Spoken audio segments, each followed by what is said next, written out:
अस्सलाम वालेकुम, मैं हूं जावेद फ़ारूकी। इमरान खान को चारों तरफ से घेरा जा रहा है। एक तरफ तो उनके ख़िलाफ़ मुकदमात की तैयारी के ज़रिए उनको टाइट करने की कोशिश की जा रही है। उनके ख़िलाफ़ केसेस जो हैं वो तेज़ी से आगे बढ़ रहे हैं। इसके साथ साथ उनकी सियासत का जो मरकज़ व महवर था वो ये था कि जिस तरह उन्होंने 2 असेंबलियाँ तोड़कर, उनका ये ख़्याल था, उनकी ये कोशिश थी कि इन 2 असेंबलियों को तोड़ने से वो मुल्क के अंदर एक सियासी बहरान पैदा कर देंगे और उस बहरान के नतीजे में अल्टीमेटली ये होगा कि पूरे का पूरा सियासी निज़ाम गिर जाएगा, धड़ाम से नीचे गिर जाएगा। 2 बड़े सूबे पंजाब और केपीके के बड़ी ऑब्वियस सी बात है कि अगर वाक़ई ये 2 बड़े सूबे जो हैं, अगर इनकी असेंबलीज़ जो है वो डिसॉल्व हो जाती हैं, तो उसके बाद नज़र यही आता था कि अब ये पॉलिटिकल सिस्टम आगे नहीं बढ़ेगा। खुद हुकूमती वुज़रान की भी बेशुमार स्टेटमेंट्स ऑन द रिकॉर्ड हैं जिसमें उन्होंने ये कहा कि अगर इमरान खान चाहते हैं इंतखाबात हों, तो वो पहले जहाँ पर उनकी हुकूमतें हैं पंजाब और केपीके के अंदर, वो असेंबलियाँ तोड़ दें और फिर ऑटोमेटिकली फिर ऐसे हालात बन जाएंगे कि जिससे इंतखाबात की राह हमवार हो सकती है। तो इमरान खान हिम्मत करें। तो ये एक एक ट्रैप के तौर पर शायद उन्होंने ये चीज़ जो थी ये तैयार की थी और उसमें वो उस ट्रैप में आ गए या फिर इमरान खान की अपनी कैलकुलेशन थी। बहरहाल अब उसके बाद इमरान खान की जो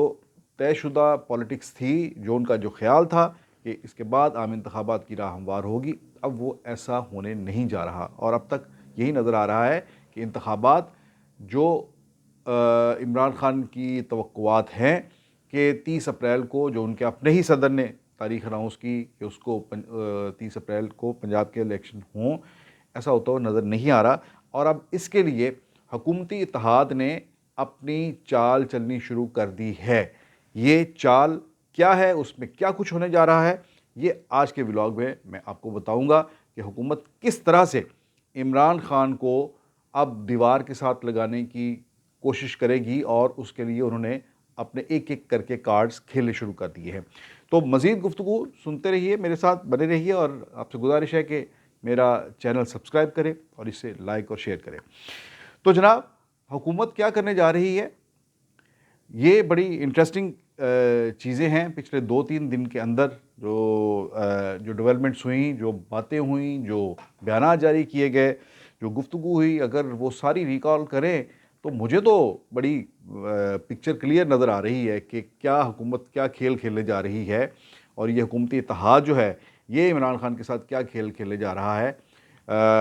यानी अगर हम शुरू हो जाए कि मुस्लिम लीग नून के और इस हुकूमती इत्तेहाद की सबसे बड़ी इत्तेहादी पार्टी पीपल्स पार्टी, पाकिस्तान पीपल्स पार्टी, इस हुक्मरान इत्तेहाद की दूसरी बड़ी पार्टी पाकिस्तान पीपल्स पार्टी की टॉप लीडरशिप के पिछले 2 दिन के बयानात जो हैं उनको अगर लें तो वाज़े तौर पर नज़र आता है कि वो एक अपने तौर पर ही हुकूमत के अंदर एक, जैसे कहते हैं कि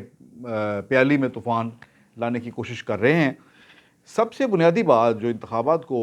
डिले करने के लिए कही जाती है वो ये है कि मरदमशुमारी का जो अमल है, ये इंतखाबात के ना होने का एक बड़ा जवाज़ बनाया जाएगा और यही एक सबसे तगड़ा जवाज़ होगा। अब उस मरदमशुमारी पर,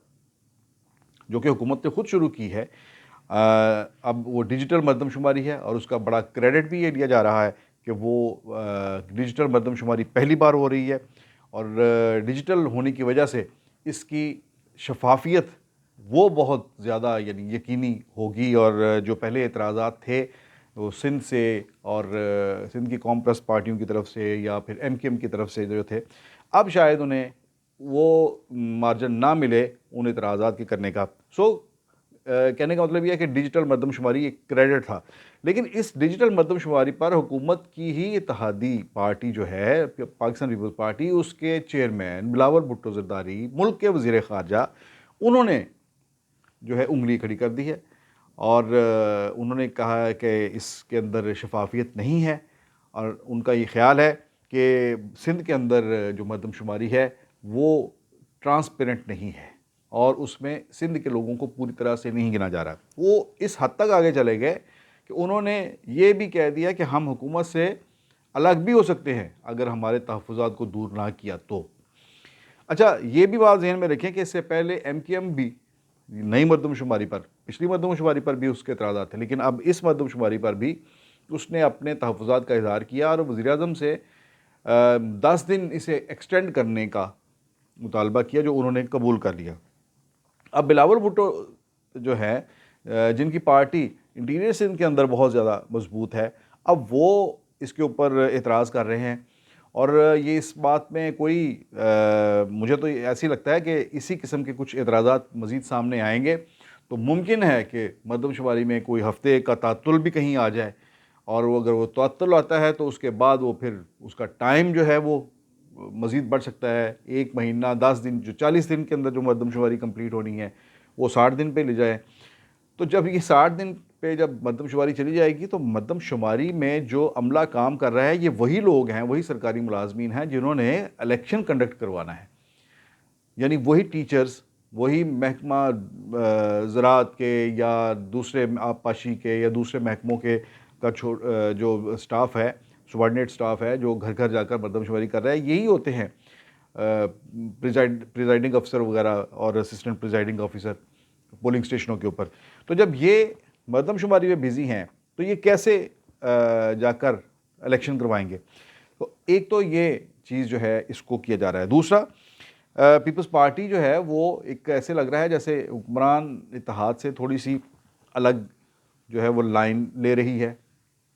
यानी आसिफ जरदारी जो है काफ़ी देर के बाद पंजाब दोबारा आए हैं और मुल्तान और फिर विहाड़ी गए हैं, और वहाँ पर वो ये बात कर रहे हैं कि हम पीडीएम का हिस्सा नहीं हैं, और वो अपने आप को डिस्टेंस कर रहे हैं इलेक्शन पॉलिटिक्स के हवाले से हुक्मरान इत्तेहाद से। वो कहते हैं कि हम तीर के निशान पर इलेक्शन लड़ेंगे, हमारी अपनी एक इनफरादियत है, अपनी एक अलग शनाख्त है, हम पीडीएम का हिस्सा नहीं, हम पीडीएम के इत्तेहादी हैं। तो ये भी खबरें आ रही हैं कि आसिफ अली जरदारी विहाड़ी से ख़ुद इलेक्शन लड़ना चाहते हैं। अगर वो ख़ुद इलेक्शन लड़ना चाहते हैं और इस तरह पंजाब में आकर वो इलेक्शन लड़ना चाहते हैं, और इससे पहले ये हमें याद रखना चाहिए कि लाहौर के अंदर एक हल्के का इंतखाब किया उन्होंने, और वहाँ से उन्होंने असलम गिल साहब जो हैं उन्हें इलेक्शन लड़वाया, पीपल्स पार्टी लाहौर के जो सदर हैं। तो ख़ुद बैठ कर उन्होंने उनकी कंपेन को डिज़ाइन किया, और वो पीपल्स पार्टी जो बिल्कुल जिसका नामो निशान आप कहते हैं कि लाहौर के अंदर ख़त्म हो चुका है और 600-600 700-700 वोट जो है हल्कों में निकलता है, उसने 30-32 हज़ार वोट ले लिया। अब अगर वो विहाड़ी का कोई एक हल्का फोकस कर लेते हैं अपनी ज़ात के लिए, तो ये फिर फिर सेंट्रल पंजाब से हटकर साउथ पंजाब की तरफ बढ़ते हुए उस तरफ एक इलाका है जहाँ पर पहले से कुछ ना कुछ पीपल्स पार्टी का एक वोट बैंक इंटैक्ट है, और मुमकिन है कि वो उस सीट पर इतना ज़्यादा फोकस करें और वो सीट जीत भी जाएं। इतनी बड़ी पार्टी के इतने बड़े लीडर हैं, साबिक़ सदर मुमलिकत हैं, तो ये एक और भी इशारा है कि कहीं वो आइंदा इलेक्शन में ख़ुद तो वज़ारत उज़्मा के उम्मीदवार नहीं हैं। जैसे कि हम तो ये सुनते आ रहे हैं कि बिलावल भुट्टो जो हैं वो पीपल्स पार्टी के उम्मीदवार होंगे, लेकिन आसिफ अली जरदारी जिस तरह से इलेक्शन पॉलिटिक्स के अंदर, और ये उनका दौरा जो है वो खालिस्तन इसी मकसद के लिए है, आइंदा इंतखाबात को सामने रखते हुए। तो एक तो उन्होंने ये भी इसके अंदर इशारा दिया है। एक और बात जो हुकूमती इत्तेहाद के अंदर ही, जो मैंने कहा ना कि हुकूमती इत्तेहाद जो है वो आपस में एक फ़िक्स टाइप एक गेम खेल रहा है, और उस तमाम गेम का मकसद जो है वो बुनियादी तौर पर इमरान ख़ान की सियासत को कन्फ्यूज़ करना, और ख़ास तौर पर उनकी वो सियासत जिसमें वो इलेक्शन का मुतालबा कर रहे हैं, वो उस सियासत को थोड़ा सा कन्फ्यूज़ करना। और उन्हें ये वो मौलाना फजल रहमान की स्टेटमेंट है। मौलाना फजल रहमान इससे पहले भी ये बात कर चुके हैं, और मैंने समा टीवी पर उन्हें रिपोर्ट किया था, मैंने खुद उनका इंटरव्यू किया था आज से कोई 3-4 माह पहले, और पहली बार ये चीज़ जो थी मंज़िल आम पे हम लाए थे, जिसमें मौलाना फजल रहमान ने कहा था कि इलेक्शन, तब भी ये बात हो रही थी कि क्या इलेक्शन कबल अज़ वक्त होंगे। तो मैंने मौलाना से पूछा था कि क्या इलेक्शन कबल अज़ वक्त होने का इम्कान है। उन दिनों बहुत हालात गैर यकीनी सूरत हाल का शिकार थे। तो मौलाना ने कहा कि आप कबल अज़ वक्त की बात कर रहे हैं, हम तो इलेक्शन को ड्यू डेट से आगे लेकर जाने की बात कर रहे हैं। और उसमें उन्होंने एक और बहुत दिलचस्प एक जो फ़िक्रा दिया था, वो ये था कि अगर जो आर्मी चीफ़ हैं उन्हें एक्सटेंशन मिल सकती है, तो मुंतखब पार्लियामेंट को एक्सटेंशन क्यों नहीं मिल सकती। ये एक उन्होंने बड़ा तगड़ा एक जवाज़ पेश किया था। उन्होंने कहा कि हम आइन और कानून के अंदर इस वक्त इस बात का जायज़ा ले रहे हैं। ये आज से 4 माह पहले की बात है। तो ये अब फिर उन्होंने ये बात दोहराई है कि पार्लियामेंट को एक्सटेंड क्यों नहीं किया जा सकता, इसकी मुद्दत को एक्सटेंड क्यों नहीं किया जा सकता। और राना सनाउल्लाह ने उन्होंने उनकी इस बात को सेकंड किया। उन्होंने कहा कि बड़ी संजीदगी से उन्होंने ये बात की है और इस बात में वज़न है, इसको जो है वो तवज्जो दी जा सकती है, इस पर गौर किया जा सकता है। सो गोया ये भी इमरान खान को जैसे जैसे कहते हैं ना किसी मरीज़ को मौत दिखाकर बुखार पे राज़ी करने वाली बात, तो ये है कि इमरान खान को हुकूमत भी अग्रेसिवली इस तरह से आ रही है कि आप कबल अज़ वक़्त की बात कर रहे हैं, हम तो इन टाइम भी इलेक्शन नहीं करवाना चाहते और आइन के अंदर हमारे पास गुंजाइश है कि हम आगे जाएँ, मुकर्रर मुद्दत से भी आगे 6 महीने साल आगे जा सकते हैं। ये सारी जो 2-3 बातें हैं मौलाना फजलुर रहमान की, आसिफ अली जरदारी की, बिलावल भुट्टो की, ये सारी बातें कुल मिलाकर ये हुक्मरान इत्तेहाद की बाकायदा एक स्ट्रेटजी को शो कर रही हैं जो इमरान खान को बिल्कुल स्पेस देने के लिए अब तैयार नहीं है। और उसके साथ साथ अब इमरान खान पर मज़ीद जो मुकदमात दर्ज हो रहे हैं और मज़ीद 2 मुकदमा दर्ज हो गए, जिसमें जो कल के दिन इतवार को पुलिस उनके घर आई थी, इस्लामाबाद पुलिस उन्हें गिरफ़्तार करने के लिए, वो उन्हें गिरफ़्तारी उनकी नहीं हुई और इस पर शिबली फ़राज को भी नई FIR में धर लिया गया है, जो उनके चीफ़ ऑफ स्टाफ हैं, कि उन्होंने पुलिस के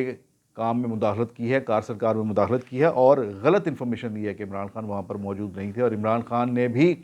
जो है वो ताउन नहीं किया और इमरान खान की गिरफ़्तारी के लिए जो पार्टी गई थी उसको तहरीक इंसाफ के लोगों ने काम नहीं करने दिया। ये तो बहरहाल एक बात है कि अगर आप खान साहब जो हैं वो अगर इंसाफ की बात करते हैं और वो कहते हैं कि मुल्क के अंदर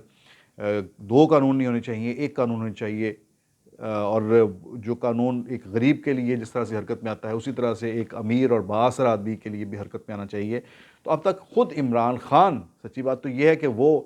अपनी इस बात का ख़ुद अमली मुज़ाहरा नहीं कर रहे और गिरफ़्तारी तो अभी बहुत दूर की बात है। उन्हें तो अदालतें जहाँ से उन्हें अब तक रिलीफ़ मिल रहा है, वो अदालतें जो उन्हें बहुत ज़्यादा रिलीफ़ देती हैं, वो अदालत भी उन्हें जब कॉल करती है तो वो नहीं जाते और अगर जाते भी हैं तो बड़े जत्थे के साथ जाते हैं, 2-4 हज़ार बंदे लेकर जाते हैं। यानी यार वो अदालतें जो पहले ही आपके साथ बहुत ही पोलाइट है और बहुत ही रख रखाव का मुज़ाहरा कर रही हैं कि आप एक बड़ी पार्टी के लीडर हैं और अगर वो करती हैं तो चलें, ये हम इस पर कोई एतराज़ नहीं करते, लेकिन आप उन अदालतों की तो बात मानें, आप वहाँ पर तो जाएं, उनके सामने पेश हों, जो भी हो, कल को अदालत में दूध का दूध पानी का पानी हो जाएगा। ये जब अपोजिशन में आते हैं तो इस तरह के मुकदमात का सामना करना पड़ता है, दुनिया भर में ऐसे होता है, ये नई बात नहीं है। और आपने भी अपने दौर में आपकी जो अपनी अपोजिशन थी उस पर मुकदमात की भरमार की हुई थी। आप खुद खड़े होकर जलसों में कहते थे कि मेरा बात चले तो मैं तो इनके कमरों से एयर कंडीशनर उतार दूँ। जब इस तरह की आपने खुद एक सियासत कर रखी हो तो फिर आपको भी अपोजिशन के अंदर इसी किस्म की सियासत के लिए ख़ुद को ज़हनी तौर पर तैयार रखना चाहिए। तो बहरहाल मामलात इस वक्त इसी तरह से कुछ हैं कि हुकूमत ने इमरान खान को जो है वो पूरी तरह से टैकल करने का प्रोग्राम बना लिया है और अभी तो वो कहते हैं कि गिरफ़्तारी के सिर्फ जो है वो एक जो क्या कहते हैं मॉक एक्सरसाइज हो रही है। हम गिरफ़्तारी करना नहीं चाह रहे और ना ही करने के लिए गए थे। राना सनाउल्लाह कहते हैं जिस दिन हम फैसला करेंगे कि गिरफ़्तार करना है उस दिन वो गिरफ़्तार कर लेंगे। तो इमरान खान जो हैं उनके लिए स्पेस आहिस्ता आहिस्ता ऐसे लग रहा है जैसे कम हो रहा है और देखते हैं कि आने वाले दिनों में वो इस सूरत हाल से कैसे निकलते हैं, अपना मोमेंटम कैसे बरकरार रखते हैं। अदालत में तो वो ये कहते हैं कि उनकी सेहत ठीक नहीं है और डॉक्टर्स उन्हें सफ़र से मना कर रहे हैं, लेकिन साथ ही वो अपनी इलेक्शन कैंपेन भी उन्होंने अनाउंस कर दी है और बुध की रैली जो है वो अनाउंस कर दी है जिसकी क़यादत वो ख़ुद करेंगे। ये तज़ादात हैं, इनको किस तरह से मैनेज करेंगे और हुकूमती जो इक़दामात हैं, हुकूमती हथकंडे जो हैं, इनको किस तरह से टैकल करेंगे, ये इमरान खान की सियासत का इम्तिहान है। आने वाले दिनों में ये चीज़ें बड़ी खुलकर सामने आ जाएंगी। इजाज़त दीजिए, अल्लाह हाफ़िज़।